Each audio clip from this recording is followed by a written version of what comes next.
Vince McMahon is not a great guy, but he's a far better wrestling owner than TKO, led by Ari Emanuel, Rahm Emanuel's brother. So recently, it's been announced that the WWE is going to be leaving Peacock, well, 95% of Peacock. They'll still have some property on there. They're taking 95% of the property. So all the pay-per-views that's been on Peacock, they're going to move it all over to ESPN Plus. And they're also taking all the library, the WWE library that was on Peacock, they're moving that all over to ESPN Plus. And that's going to be for $30 a month. What's going to be left on Peacock is, if you don't have cable, SmackDown is still going to be on USA Network. But if you don't have cable, you probably watched SmackDown on Peacock. So SmackDown will still be there, and that archive will still be there. So now, if you're a true wrestling fan of WWE, now you have to pay, for the pay-per-views, you got to pay $30 a month for ESPN Plus. If you watch SmackDown only online, that means you're paying right now like $7.99 for Peacock, even though that number will probably go up because NBC just got the NBA package, so they probably raised the price after a while. So you're going to be paying $7.99 for Peacock for just SmackDown. You got Netflix, which has Raw on Mondays. So that's depending what tier you have. That's either $7.99 or $14.99. Who do you think is going to keep paying these prices? Vince McMahon was not a great guy. Not a great guy at all. But the one thing Vince understood versus TKO is the fan base. The fan base for the WWE fans are basically working class. And a lot of black folks and a lot of Latinos. Because there's a high demographic of black folks and Latinos who watch wrestling too. But for the most part, it's working class folks. And the salary is between $40,000 and $60,000. TKO also owns UFC. Now, the average income for people over there is $75,000. Didn't know that. That's their demographic, $75,000. So they're willing to spend money for all the time over there. Wrestling fans, WWE fans, are a little bit different. Their income is based between $40,000 and $60,000 with a median of $50,000. Back in 2014, when Vince McMahon introduced the WWE Network, there was a whole campaign. It's like, you can get all this content and more for $9.99. It was almost like a joke. It's like $9.99. They'll just shoehorn that into the matches. Like, yeah, you want to get the WWE Network for $9.99. You got everything. You got the pay-per-views. You got the archive. You got everything for $9.99 in 2014. Now, once TKO bought it, they want to squeeze everybody. Every squeeze, every drop of money, they try to kill the fans.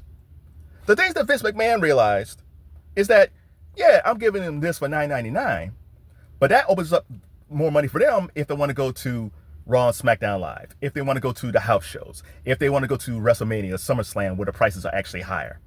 Vince actually gave regular people more money to use for live WWE events. TKO, led by Ari Emanuel, do not care about fans.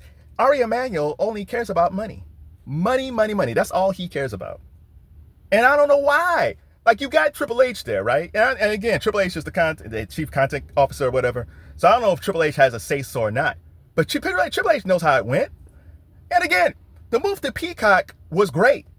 Because Peacock at that point was only $4.99. They had just started out. I got like a $20 a year subscription because I was a Days of Our Lives fan. And Days of Our Lives went from NBC to Peacock, and they say, hey, we'll give you Peacock for a year for $20. And I got that for like several years, like $20. Like, oh my God, this is tremendous. I could watch Days of Our Lives and wrestling.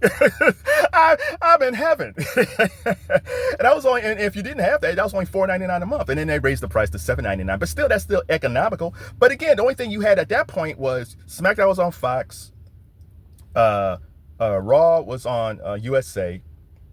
And then you still had Peacock. And people say, I can afford that. And you can still, I never went to any of the shows live, but you can still take your family to the live shows.